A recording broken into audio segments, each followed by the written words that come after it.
Sinead, welcome. Thank you. This is your area, you live here, so did you grow up here? Yes, born and raised Jaffa, always. Never take the Auckland out of me. And where did you grow up in Auckland? I grew up in Mount Roskill. My parents still stay there now, but I live in Freeman's Bay at the moment in a flat. Down the road from Ponsonby Road, so very privileged. Very good. Now, as we discussed the other night there, tell us more about your Irish connections. There's stuff on the program, but tell us about what it means, how that all built that out for you. Meaning heritage? Yeah, your heritage and your connections to the culture as well. Okay, so I have my grandparents, Sarah and Johnny Conroy, who come from Tyrone, 6 Mile Cross. So if anyone's from there tonight. My papa came to New Zealand for work, and he worked in the South Island putting up pylons for electricity. He loved it in New Zealand, so he went back home, married my nana, and then came back to New Zealand and started a family. And I've recently found through doing this whole program, because it's been very good for figuring out more Irish connections, is that on my English side, my grandmother comes from County Cork as well. Since being involved in this, I've met heaps of connections in the Irish society. We've found my uncle's godmother, who they haven't seen each other since the christening. And then we found someone who lived next door to my mum and dad, to my mum and her family growing up. We're good friends. So yeah, it's been really good with making good connections, meeting really good people, and yeah, growing up I didn't have much strong tradition apart from the cluttering and St. Patrick's Day. We always got off school or work and went down to O'Hagan's or to the Irish Society. So it's been good to keep up more traditions, which I hope to pass on to my family. Now you work in the area, as I see, of IT and logistics. Now for the uninitiated and the people that are over 40, what does all that mean? So I work for New Zealand Post. I'm a production design quality analyst. Big title, but to break it down a little bit, I work on the scanners that the couriers use when they deliver your parcels, and we do some really cool things. Like we take his GPS and we're looking at doing hazard geofencing, so when he enters a property with a dangerous dog, I'll help build the technology that will pop up and tell him on his scanner. We've got 6,000 agents that use our scanner, and I'm the only tester, so yeah, it's a good job, and I've got a whole table of New Zealand Post here tonight, so thank you. Very pleased to have you. But you've also got an ambition, I see, in the program. You're chasing another dream, is it, in terms of employment? What's that? Be a New Zealand Police Force.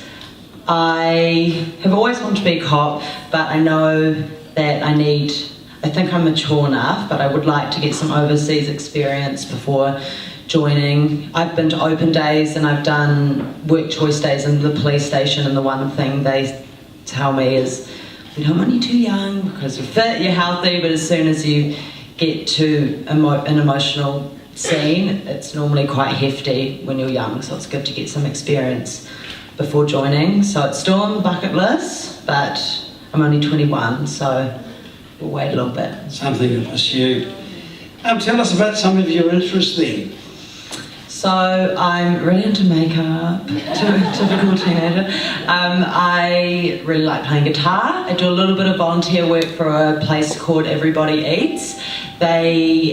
Their motto is feed bellies, not bins. So they make 3-course meals from food that would normally get chucked away in a bin. Gets donated, it's perfectly good food. Gets donated from places like New World, their bananas. As soon as it gets a little brown speck on it, the customer doesn't want it, so they give it to these guys. And we do 3-course meals, and we feed anyone from all walks of life. It's a pay-as-you-feel restaurant, so you pay what you think the meal was worth. If you can't afford it, there's no pressure at all. But it's an opportunity to sit next to someone that may not have the same privileges as you and have a conversation with them, and they feel lucky enough to have a 3-course meal, be surrounded by a big community, so I do waitressing there. So it's Very good. lots of fun. Some of the people at the Irish Club last night noticed that you have another talent. Care to elaborate on that? I would just to say I was so scared to do that dance last night. You asked any of the girls, and I was chatting on the group. I was like, I'm so scared. But at the regionals, I didn't perform because I just was so nervous. I thought, I'm not performing. And then after watching other girls and knew every one of you were performing, I thought I had to do something. So I used to do salsa when I was younger, and then I stopped. But I thought I'll do it again. And then got the outfit and the glasses, and I hope it wasn't a bit too much. I had so much fun. As soon as I was walking up on stage and I could see people looking at my outfit and they were like, oh. And I thought, you know what? I'm just going to pretend I'm a different person and I'm just going to go all out. It was so fun. I'm happy I did it. Well, I think some of the other audience were too, weren't we? I like to get on dance floor later. Yeah. We did have a nurse present and we had the defibrillator over the box house. So you find time to volunteer and all those interests. Let me change gears now and ask you some questions. Tonight here we have what we would call the Irish diaspora, the people from all across the world that are Irish or those that are identify as Irish. That's about 80 million people across the world, as we're told. What is it, do you think, is the glue that keeps us all together? In New Zealand? Yeah, New Zealand will do, or across the world? I think Irish are very community driven. They like to be involved with each other, especially seeing my grandparents. They know a lot of other Irish people, and being around the Irish society, people come up to me and they hear I'm a Conroy and know my family. So I think being involved is a really big thing that brings everyone together. I find in Kiwi culture, it's similar, everyone's community driven, but that real cultural side of it is a lot different. With the Irish, it's very intense. Irish dancing, from breeding them from a young age and being involved in all of it. Yeah, it's really awesome to be around. That's good. Now, if you were living in Ireland, you have to think about this, and you were employed in Ireland, say in that job of yours of IT and logistics, what would worry you about Brexit if you were employed at your age and your skills in Ireland with Brexit as it's potentially unfolding? Good question.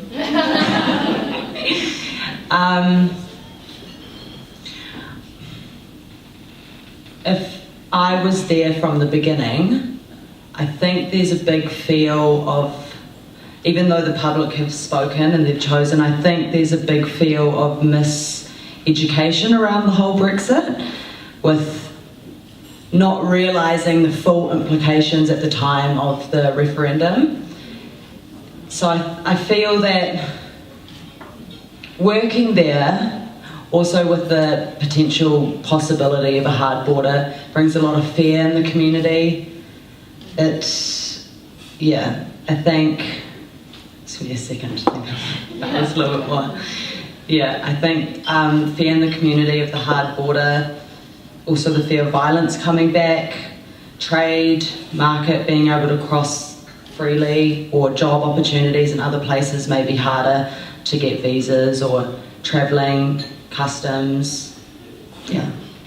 Very good. Yeah.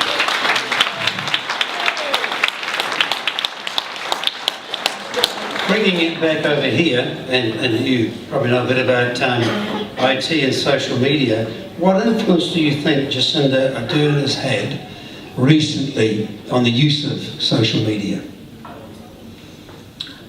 I think it's a first, going through what's happened with Christchurch, the Facebook side of it, and then recently we've had that Falau comment, which is the Instagram side of things. So it's raised awareness about the difference between freedom of speech and hate speech, and if you are a social influencer, the responsibility that you take, knowing that you've got younger generations, different sexualities, races, religions following you, and you are someone that's got a platform.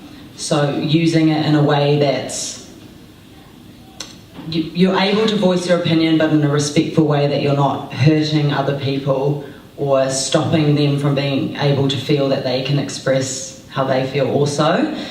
I think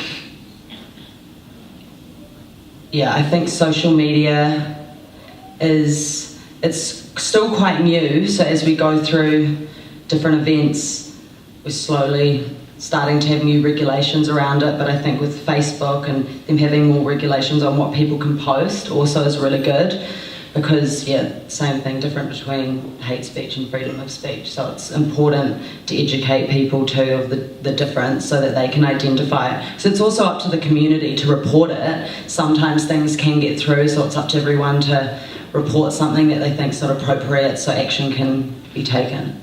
Very good.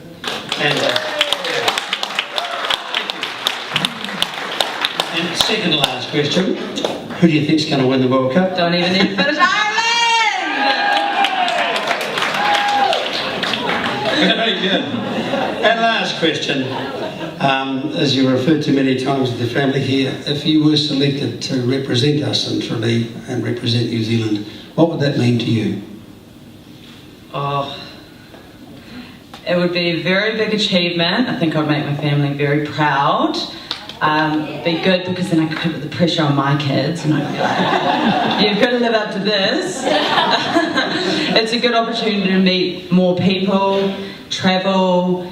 It's good for networking. I found I've been doing lots of networking, which I really enjoy. So more community work, being able to meet different people. I think personally it will help me mature up, get more experience. I've discovered a lot more about myself just from getting to where I am now, so to imagine that there's a potential possibility that I could find out more would be amazing. Yeah. Very good. Ladies and gentlemen, Sinead, Stayton, the road